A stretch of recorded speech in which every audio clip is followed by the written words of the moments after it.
Mari terlebih dahulu saya mengajak saudara sekalian berdoa.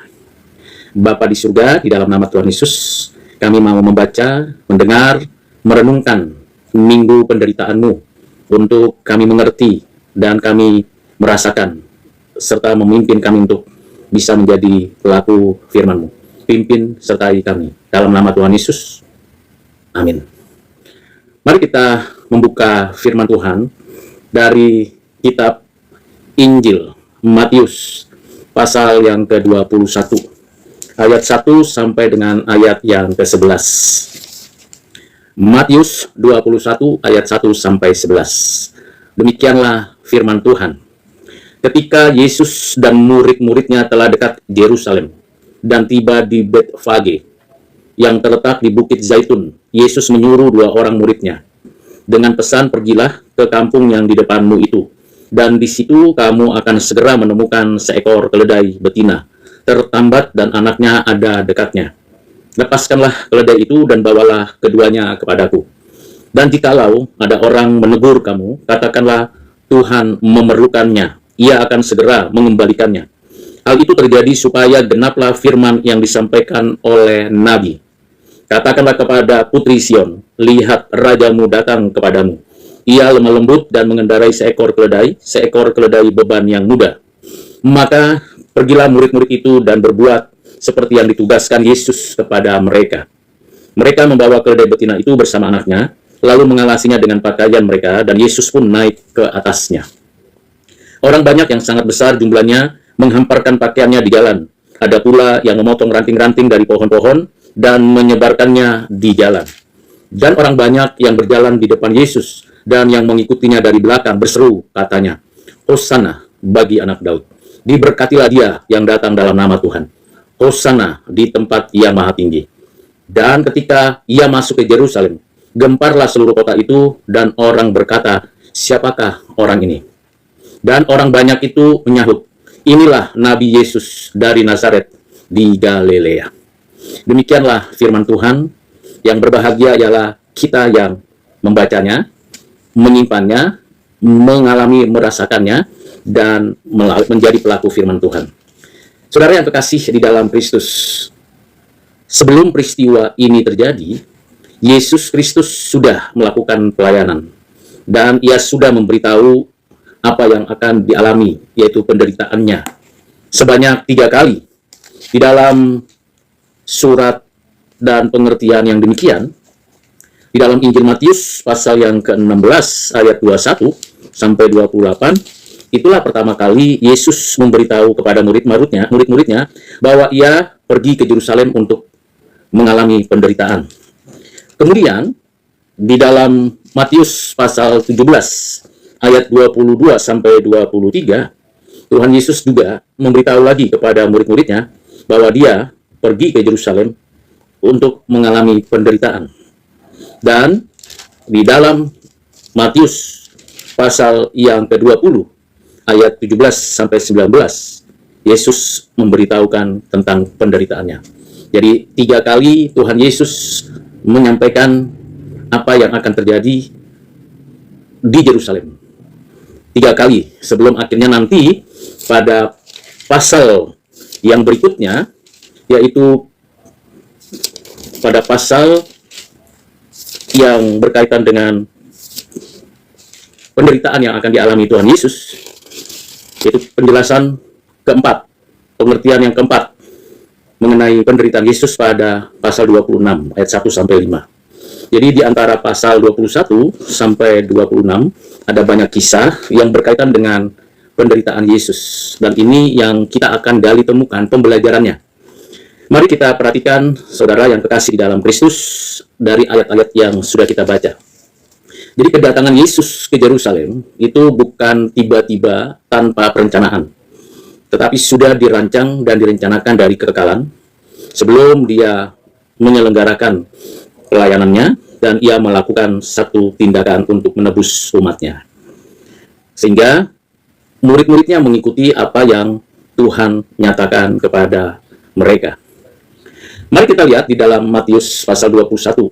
Kisah ini paralelnya sama dengan Markus 11 ayat 1 sampai 10 Lukas 19 ayat 28 sampai 38 dan Yohanes 12 ayat 12 sampai 15. Artinya keempat Injil dengan empat penulis ini memberikan satu catatan penulisan mengenai peristiwa Yesus masuk ke Yerusalem.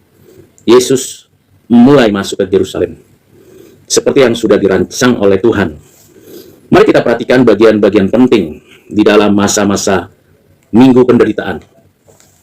Di dalam ayat 1, Matius pasal 21 dituliskan, ketika Yesus dan murid-muridnya telah dekat Yerusalem dan tiba di Betfage yang terletak di Bukit Zaitun, Yesus menyuruh 2 orang muridnya. Ada penafsir yang memberikan komentar bahwa 2 muridnya ini adalah Petrus dan Yohanes. Tapi pastinya kedua murid ini mendengar persis apa yang diperintahkan Tuhan kepada mereka karena mereka adalah muridnya.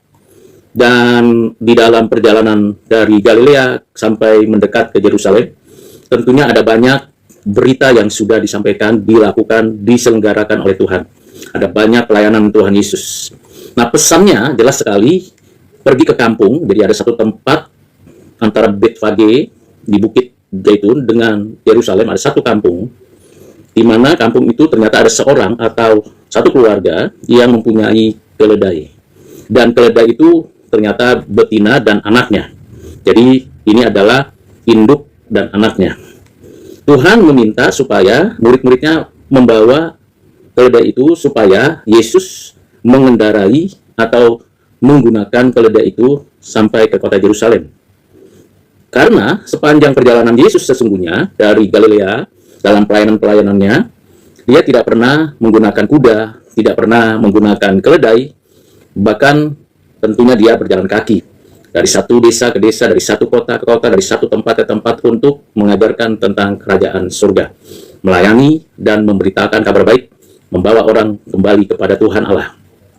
Dan pada momen untuk menuju penderitaan, momen di mana Tuhan masuk ke Yerusalem, masuk ke dalam penderitaan, minggu-minggu penderitaan itu, murid-muridnya diminta untuk mengambil keledai dan membawanya, dan Yesus mau mengendarainya. Bagaimana mungkin seorang yang mungkin saja tidak dikenal, mungkin saja tidak diketahui, siapakah pemilik daripada keledai itu? Tidak dicatat. Yang pasti Tuhan menggerakkan hati mereka, menggerakkan hati pemilik itu untuk memberikan keledainya dipinjam. Jadi bukan dirampas, bukan dicuri, tapi dipinjam, yang tentunya nanti dikembalikan lagi. Dipinjam hanya untuk mengantar Yesus masuk ke kota Yerusalem. Jadi ini perlu mendapat perhatian kita. Karena itu Tuhan mengatakan kalau ada yang tegur, katakan Tuhan memerlukannya. Jadi sebelum murid-murid itu menjumpai pemilik dari keledai itu, Tuhan sudah memberikan dorongan, pencerahan, pengertian kepada pemilik keledai.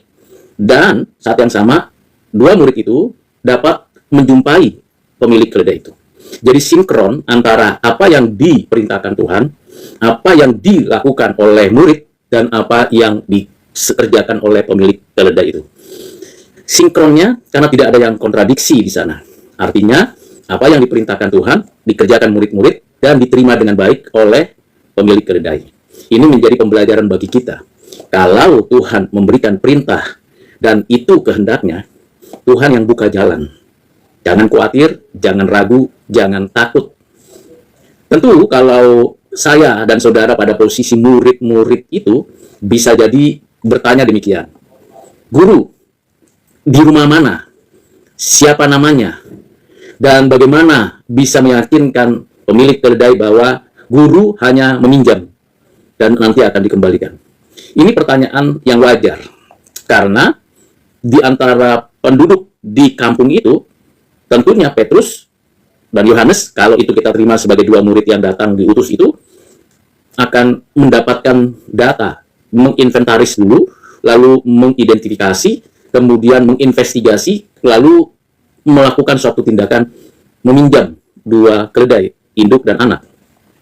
Namun, yang menjadi menarik adalah, ternyata di ayat 6, apa yang diperintahkan Tuhan dikerjakan oleh murid-muridnya tanpa berbantah-bantah, tanpa ada keraguan.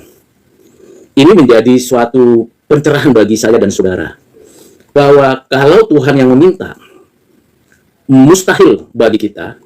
Tapi kalau Tuhan yang mengendaki, kita akan dituntun, dipimpin, diarahkan untuk bertemu dan mengerjakan tugas itu dengan baik. Ini prinsip. Jadi saya percaya bahwa apa yang dilakukan murid-murid ini hanya satu saja, taat dan ikuti perintah gurunya. Bagaimana dengan kita sebagai orang Kristen, sebagai orang percaya, yang diperintahkan Tuhan, taat dan mengikuti kehendaknya? Mungkin saja saya dan saudara akan berargumentasi. Ini masuk akalkah? Ini bisa dimengertikah? Atau banyak hal yang bisa kita cari, temukan problemnya. Namun, hal yang paling perlu dan penting, percaya bahwa Tuhan yang memerintah adalah Tuhan yang benar. Percaya bahwa Tuhan yang memerintah adalah Tuhan yang maha kuasa. Percaya bahwa Tuhan yang memerintah adalah Tuhan yang maha tahu. Dalam keadaan keilahiannya pada pribadi Yesus Kristus Tuhan kita, Dia maha tahu, Dia maha kuasa. Dia mampu menggerakkan segala sesuatu, bahkan menggerakkan hati pemilik dari keledai tersebut. Karena memang dunia ini dan segala isinya milik Tuhan. Tuhan yang kita, Tuhan yang pelihara, Tuhan yang jaga, Tuhan yang berdaulat. Tidak ada satu inci pun di mana Tuhan tidak berkata bahwa ini bukan miliknya, ini miliknya. Jadi, hal ini perlu dan penting. Nah, yang menjadi persoalan yang berikutnya, kita tahu bahwa keledai itu bukan kuda. Kalau kuda itu gagah, seperti seorang yang begitu kuat yang mengendarainya, tetapi ini keledai. Keledai lemah, tidak bisa seperti kuda, tetapi sekaligus demikian, keledai punya kekuatan menanggung beban. Kita tidak mengalegorasi apakah arus keledai. Memang pada waktu itu jelas dikatakan di dalam nubuatan yang dituliskan di dalam pasal yang ke-21 ayat 5, bahwa yang datang itu adalah raja yang lemah lembut mengendarai seekor keledai beban yang mudah. Mengapa betina? Mengapa tidak jantan? Keledai sendiri pada dirinya itu lemah. Apalagi keledai betina yang baru saja mempunyai anak. Tentu kelemahannya makin 2 kali lipat. Jadi ingin mengajak kita bahwa Tuhan meminjam hal yang lemah, binatang yang lemah itu untuk dikendarainya. Jadi bukan yang gagah perkasa, bisa jadi memang tidak ada kuda di kampung itu, atau juga tidak ada keledai jantan yang bisa dipinjam, tetapi Tuhan menggerakkan hati pemilik keledai yang betina dan punya anak. Ini kan kalau bisa dikatakan sangat paradoks. Bagaimana mungkin ada seorang yang memiliki keledai betina, baru punya anak, anaknya mungkin belum disapi, belum dipisahkan, dan harus dipinjam, dipakai untuk membawa beban. Dan bebannya adalah Yesus yang akan menunggangi keledai itu. Tentunya ini menjadi pertanyaan misteri bagi kita. Tetapi saya percaya bahwa keledai itu sudah terbiasa membawa beban yang berat. Sehingga ketika dipinjam dan dipakai untuk dikendarai oleh Yesus, ini menjadi hal yang sangat unik dan spesial. Jadi Tuhan dapat memakai apa saja yang bisa Dia kehendaki untuk dipakai untuk menyatakan keagungannya, kebesarannya.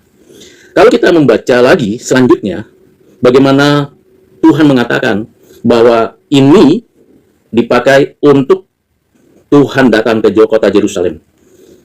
Apa yang mau disampaikan penulis dari Injil Matius ini? Di ayat 4 dan 5 dikatakan peristiwa Tuhan mengendarai keledai merupakan peristiwa yang sudah dinubuatkan, dan pada hari itu genaplah apa yang dikatakan Nabi. Kalau kita membaca apa yang dikatakan Nabi dari ayat atau pasal yang diminta, kita bisa membacanya, yaitu dari Zakaria pasal yang ke-9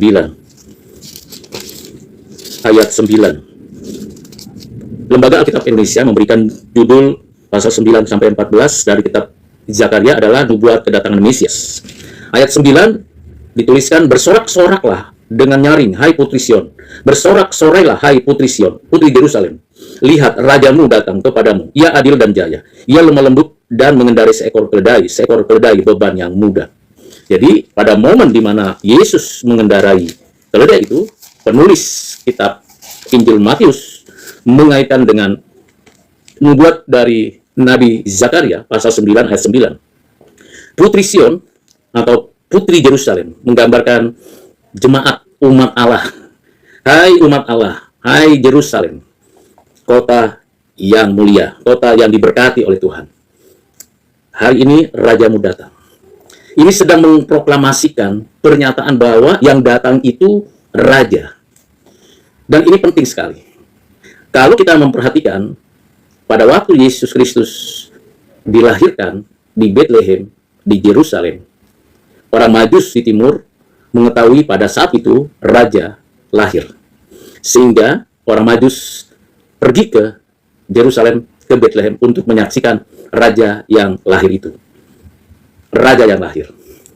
Dan kalau kita perhatikan apa yang diajarkan oleh Tuhan Yesus sepanjang pelayanannya, apa yang dilakukan oleh Tuhan Yesus sepanjang kehidupannya, ia memproklamasikan hal kerajaan surga. Selain itu, kita bisa membaca dan memperhatikan juga bahwa ini menuju kepada satu pribadi yang adalah pribadi Mesias.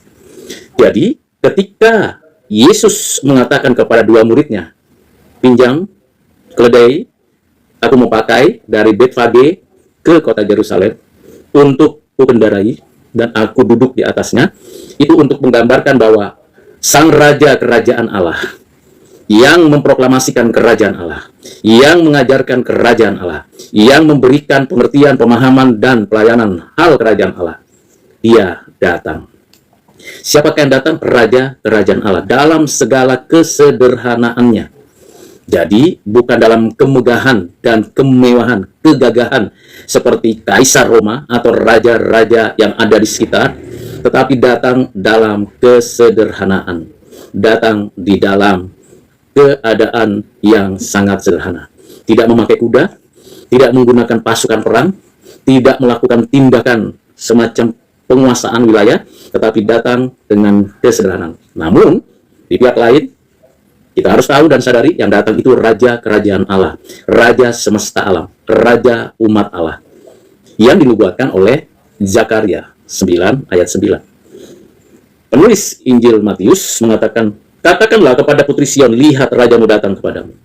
Ini untuk memberikan gambaran bahwa sang Raja tidak hanya bertakhta di atas kerajaannya, tidak hanya duduk manis dan diam, tetapi dia datang mengunjungi umatnya, mengunjungi yang dipimpinnya, yang dikuasainya. Raja yang turun dari taktanya untuk menjumpai yang dikuasai dan dipimpinnya. Dari atas ke bawah, dari yang sangat mulia ke tempat yang sangat sederhana, dan memimpin segala yang mulia itu. Raja datang. Karakternya apa? Bukan kesombongan, bukan arogansi, bukan keangkuhan. Yesus Kristus, Raja semesta alam, Raja umat Tuhan, datang dengan kelembutan.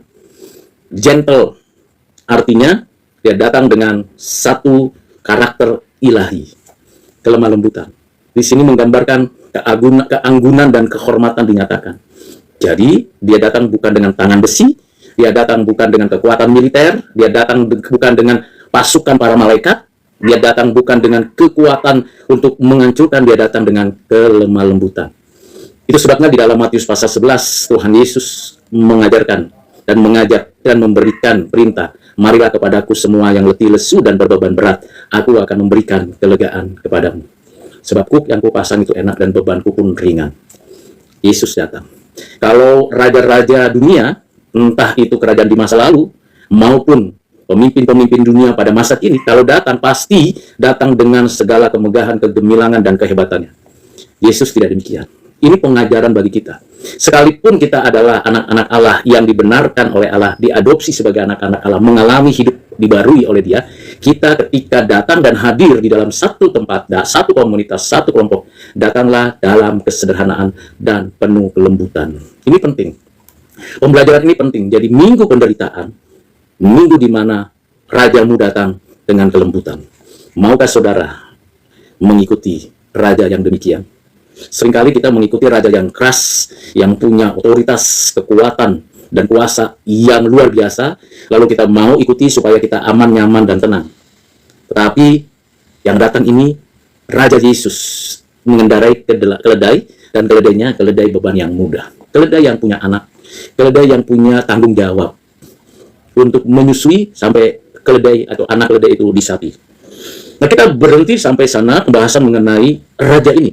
Maka kalau kita baca lagi ayat 6 dan ayat 7, murid-murid itu datang dan mengikuti apa yang diperintahkan Tuhan, dan mereka akhirnya membawa keledai betina itu bersama anaknya. Apa yang dilakukan? Murid-murid mengalasi keledai itu dengan pakaian mereka, dan Yesus pun naik ke atasnya. Bisa jadi keledai itu, saudara, kotor, atau bau, atau apapun itu.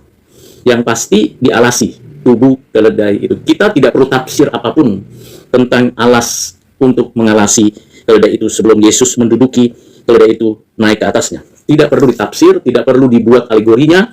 Yang pasti, biasa keledai itu dinaik punya beban dan ada pengalasnya. Tetapi yang mengherankan, dan ini sangat mengherankan, yaitu ayat 8, orang banyak sangat besar jumlahnya menghamparkan pakaiannya di jalan. Bagaimana bisa digerakkan orang banyak untuk menghamparkan pakaian?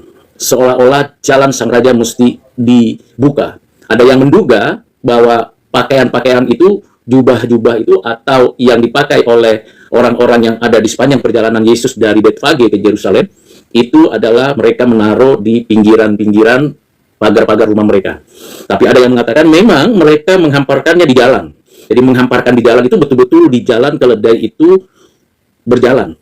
Jadi bukan di pagar-pagar tersebut. Jadi ada penafsir mengatakan demikian. Yang ingin saya mau angkat kepada kita adalah bagaimana bisa orang banyak tergerak, terdorong hatinya untuk membawa dan bisa jadi melepaskan jubahnya atau pakaiannya, tentu tidak bertelanjang, tapi ada pakaian berlapis, kemudian dihamparkan dan orang-orang lain mengikuti dan akhirnya membuat jalan seperti menyambut sang raja yang datang. Karena sebelumnya kita bisa melihat misalnya di dalam pasal 20 ayat 29 dikatakan, dan ketika Yesus dan muridnya keluar dari Yeriko, orang banyak berbondong-bondong mengikuti dia. Jadi orang banyak mengikuti Yesus sudah menjadi sebuah kelaziman atau sudah biasa. Mengapa demikian? Ya karena memang kuasa kekuatan pelayanan Yesus itu berbeda dengan orang Farisi, ahli Taurat, orang-orang Saduki, dan orang-orang yang rohaniawan, orang-orang yang menjadi pejabat keagamaan. Jadi itu menjadi sesuatu yang berbeda, sehingga mereka terkagum, terheran dengan Yesus yang melakukan pelayanan-pelayanan selama ini yang berbeda dengan orang-orang di sekitarnya, orang-orang yang ada di lingkungannya. Berbeda sekali. Sehingga mereka berbondong-bondong ikut Tuhan. Berbondong-bondong seperti mengajak, membawa, mengarahkan Tuhan itu untuk dijadikan betul-betul raja. Mereka ingin jadikan Yesus raja yang dapat mengalahkan Romawi. Seperti Raja Daud.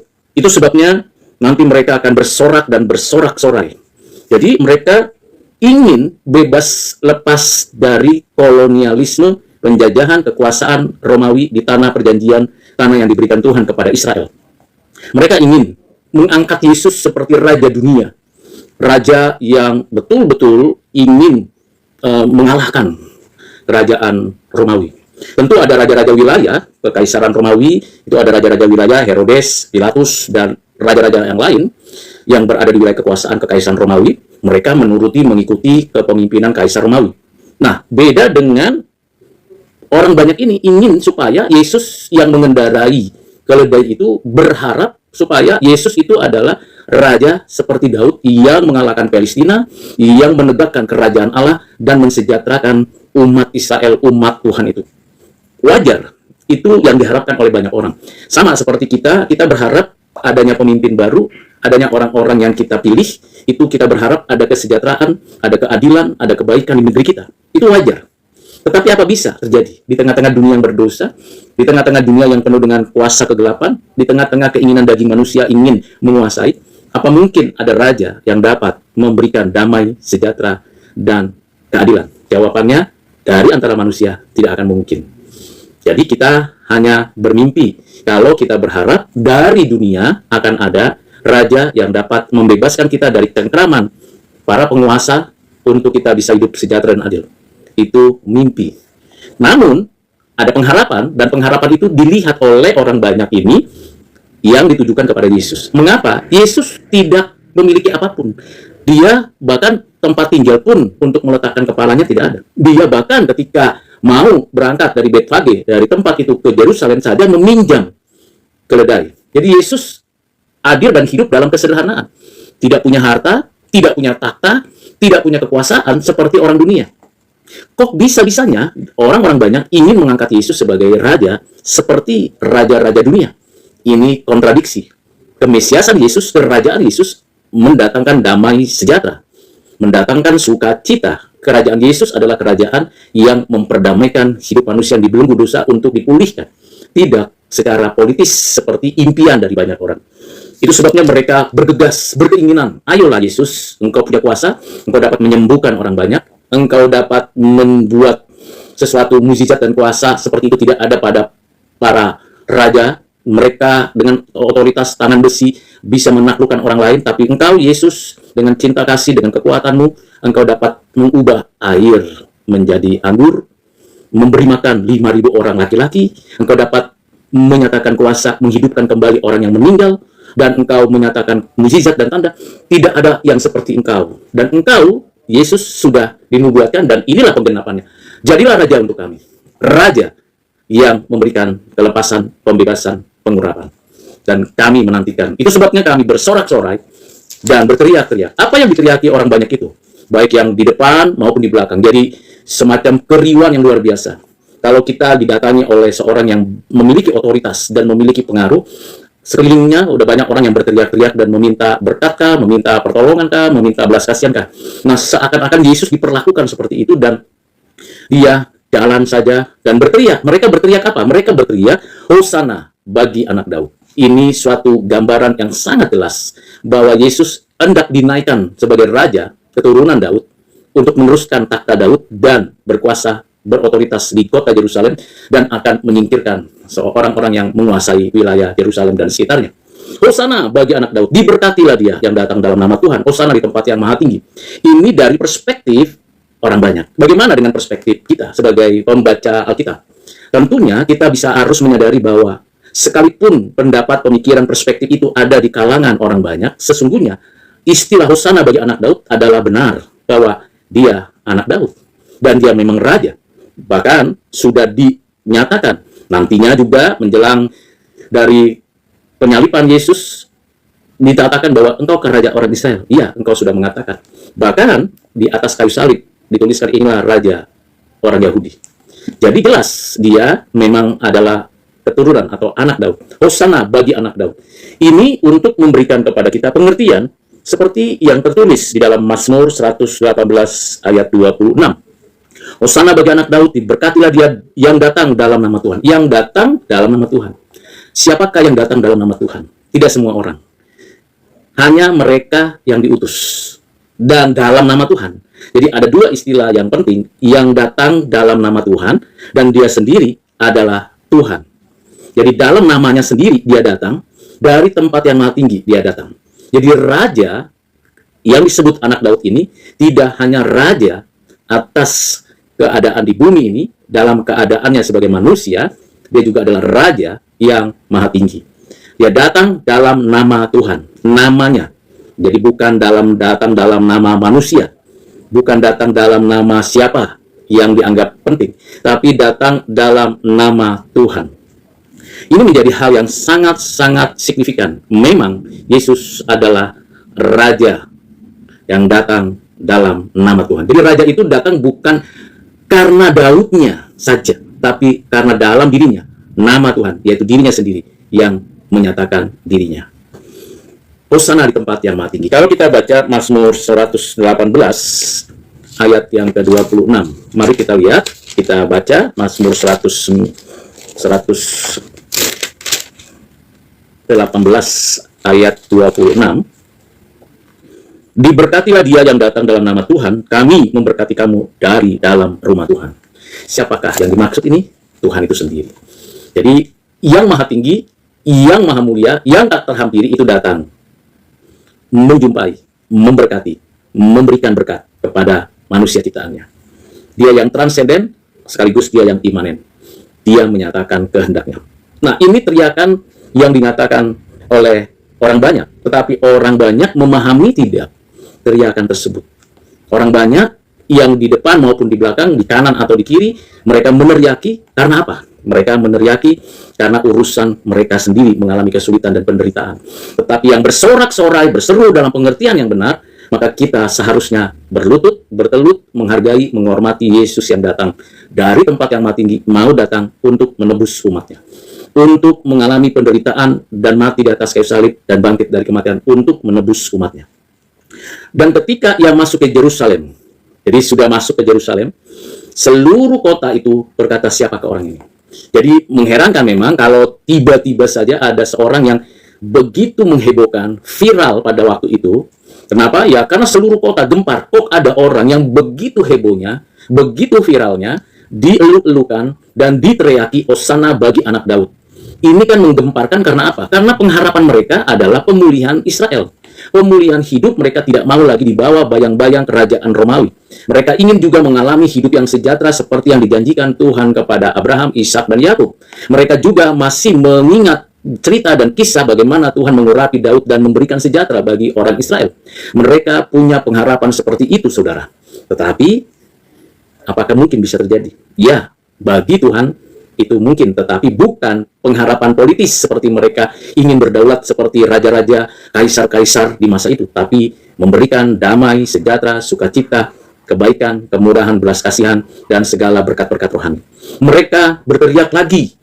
Berteriaknya sekarang bertanya. Kalau dua teriakan sebelumnya mengatakan, Hosana bagi anak Daud, diberkatilah dia yang datang dalam nama Tuhan, Hosana di tempat yang maha tinggi, di tempat yang maha tinggi, terpujilah Tuhan, mulialah Tuhan. Sekarang mereka bertanya, siapakah dia? Siapakah orang ini yang begitu menggemparkan? Pertanyaan ini juga saya tanyakan kepada saudara dan saya sendiri. Siapakah Yesus menurut saudara? Alkitab sudah memberi gambaran, dia adalah raja di atas segala raja. Dia adalah Allah yang maha tahu. Dia adalah anak Allah yang berdaulat atas alam semesta. Dia adalah pribadi yang menguasai hati orang dan yang rela menderita dan mau datang kepada umatnya. Menurut saudara, siapakah Yesus? Dalam penjelasan itulah, di antara mereka sendiri, jadi mereka yang bertanya, mereka juga yang menjawab. Jadi ini kutipan, bukan kutipan sembarangan, tapi mereka bertanya, mereka yang menjawab. Bertanyanya, siapakah orang ini? Orang banyak itu, jadi mereka bertanya, mereka menjawab, orang itu adalah nabi. Ya memang Yesus adalah nabi di atas segala nabi, finalitas nabi. Tidak ada lagi nabi setelah Yesus Kristus menyelesaikan pelayanan penebusannya di atas kayu salib dan kebangkitannya. Tidak ada lagi nabi yang diutus secara khusus, tidak ada. Hanya Yesus Kristus nabi di atas segala nabi, finalitasnya di sana. Orang banyak mengira Yesus hanya nabi dari Nazaret di Galilea. Kalau kita merujuk dari perjanjian lama dan merujuk semua pengajaran, jelas sekali bahwa nabi itu harusnya dari wilayah Yerusalem. Harusnya nabi itu dari tempat orang-orang yang percaya. Nabi itu harusnya diutus, dipanggil untuk memberitakan kabar baik. Nabi dari Nazaret, apakah ada nabi dari Nazaret? Ini orang banyak. Apakah ada nabi dari Nazaret? Nazaret itu di sebelah utara, perbatasan tanah perjanjian, daerah Galilea sana di utara. Tapi Yesus sedang masuk ke daerah selatan di Yerusalem. Orang banyak, ini dari Nazaret. Benar, Yesus datang dari sana menyatakan kebenaran, keadilan, kesucian untuk menebus umat pilihannya. Saudara yang terkasih di dalam Kristus, bagaimana pendapat saudara? Siapakah Yesus? Hanya nabi? Nabi seperti perjanjian lama? Nabi seperti orang-orang yang biasa? Ini yang sudah banyak dipercaya oleh orang Yahudi, orang-orang banyak di Yerusalem. Yesus memang nabi, tapi dia nabi di atas segala nabi. Dia memang diutus oleh Bapa, tapi dia setara dengan Bapa. Dalam keadaan kemanusiaannya, dia menyatakan kebenaran. Nah, kalau kita baca dalam Markus 11, kita perhatikan sebagai pasal yang paralel. Di dalam Markus 11 dikatakan tentang apa yang dituliskan.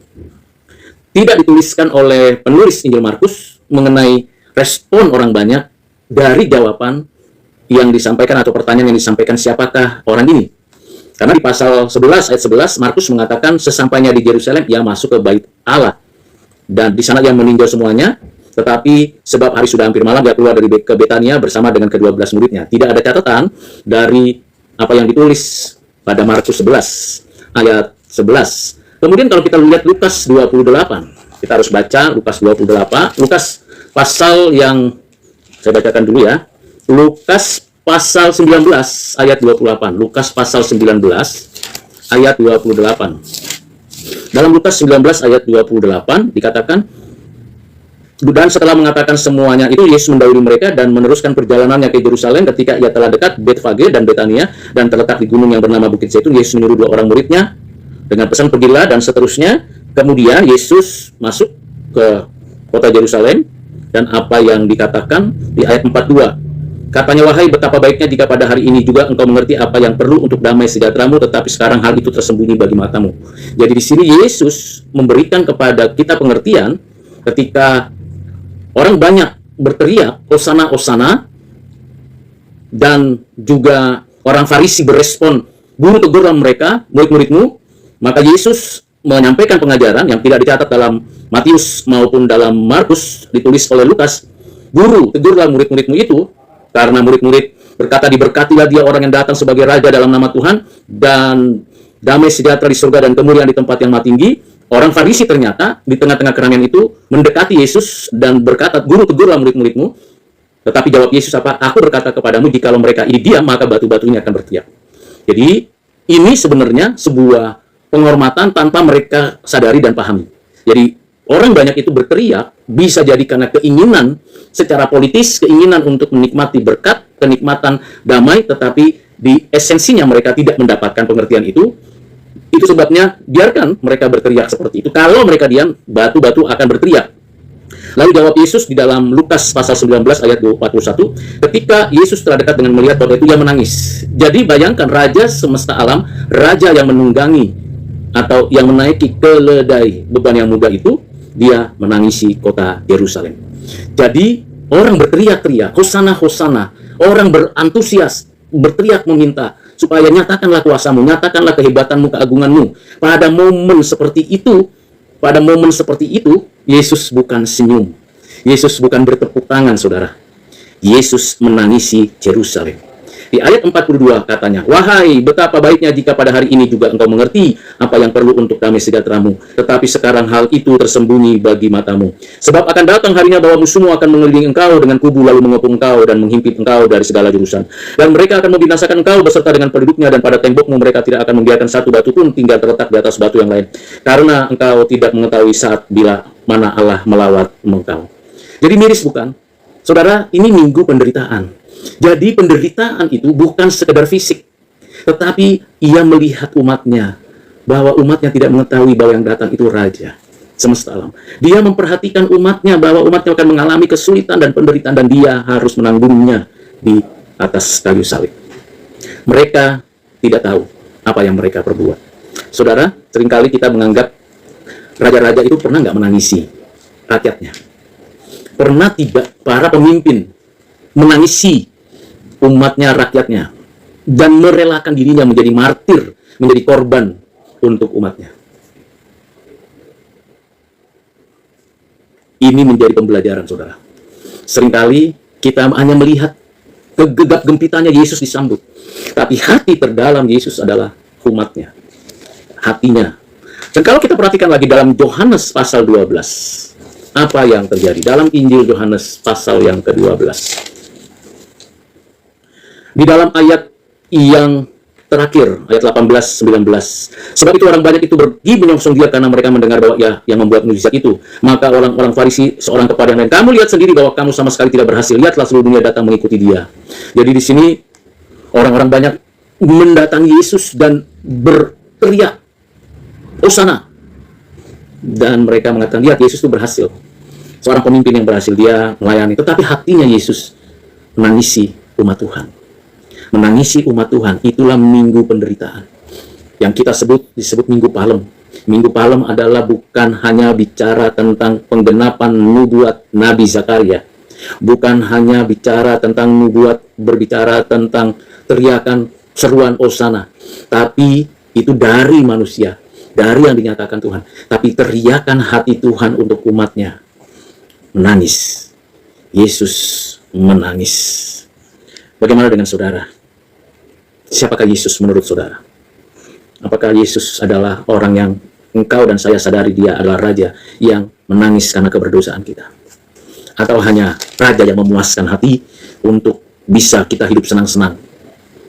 Apa yang dikatakan oleh Lukas, dituliskan oleh Lukas, itu yang memberikan kepada kita pengertian yang sungguh-sungguh sangat penting. Sangat penting untuk kita renungkan, untuk kita sama-sama pikirkan apakah yang sesungguhnya terjadi. Saudara yang kekasih di dalam Kristus, hal inilah yang perlu kita renungkan dalam Minggu Palem ini. Tangisan Yesus untuk umatnya.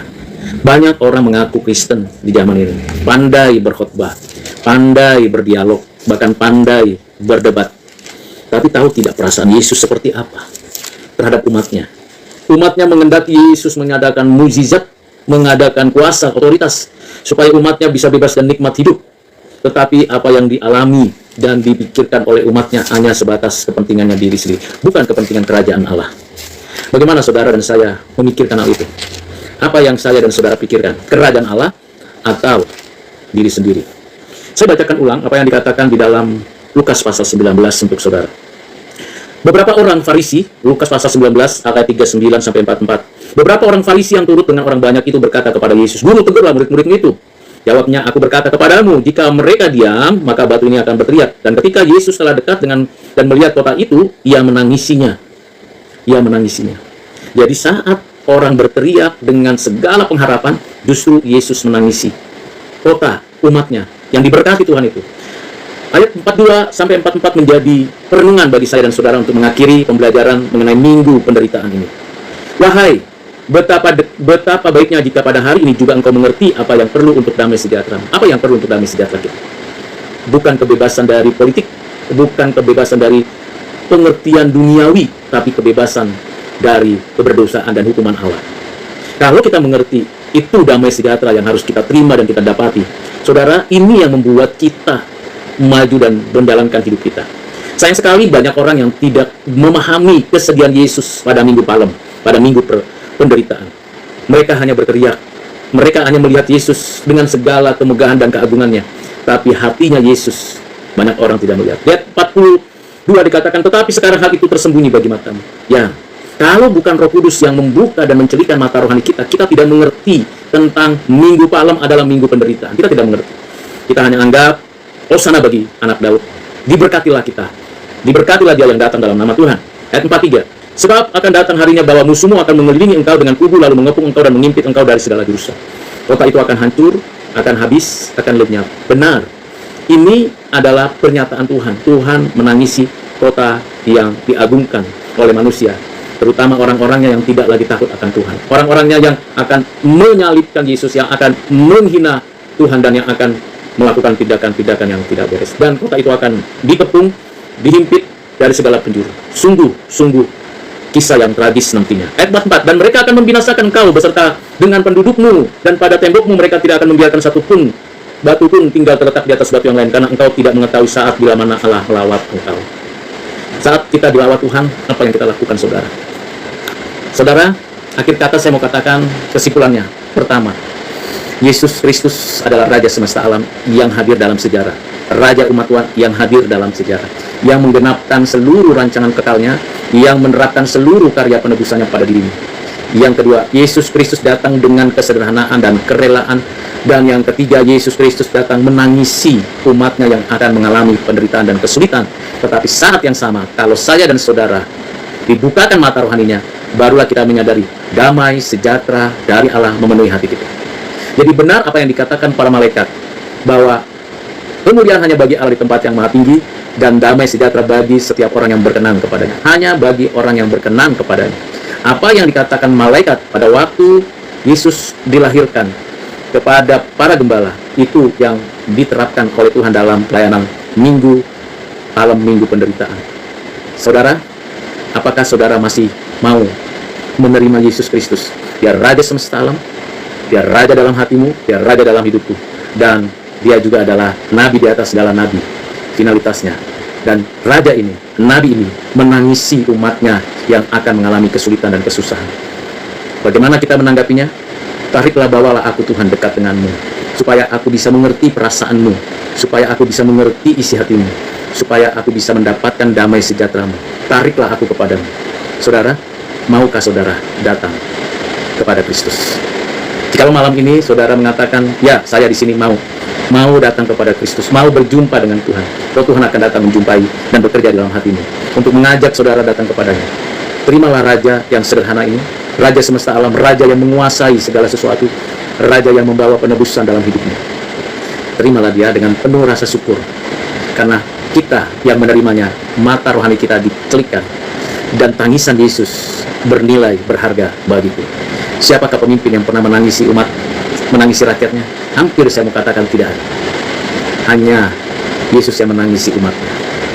Yang lain memimpin dengan tangan besi, kalau bisa terus-menerus menjadi pemimpin, tapi banyak rakyat yang menangis karena kesulitan penderitaan. Yesus menangisi orang-orang yang dipimpinnya. Yesus menangisi umatnya karena mereka berjalan di dalam kegelapan. Maukah saudara datang kepada Kristus? Kiranya Tuhan menolong dan memberkati saudara. Mari kita berdoa. Bapa, terima kasih. Malam ini, hari ini kami sudah mengingat kembali minggu penderitaanmu. Orang lain berteriak, Hosana bagi anak Daud. Diberkatilah orang yang datang dalam nama Tuhan. Kami sering kali mengagungkan namamu, tapi kami kurang memahami isi hatimu yang menangisi kami, karena kami berdosa kepadamu, karena kami melawan engkau, sehingga penderitaan, kesulitan, dan kesusahan ada pada kami. Tuhan, ampuni kami. Kami tidak mengikuti dan memahami cinta kasih-Mu yang begitu luas, dalam, lebar, panjang, tinggi yang tak terhampiri. Kami mohon kiranya di antara kami yang mendengarkan pengajaran malam ini, menjadikan diri kami mau mengerti perasaanmu, penderitaanmu pada minggu penderitaan ini. Terima kasih Bapa, dalam nama Tuhan Yesus kami berdoa. Amin.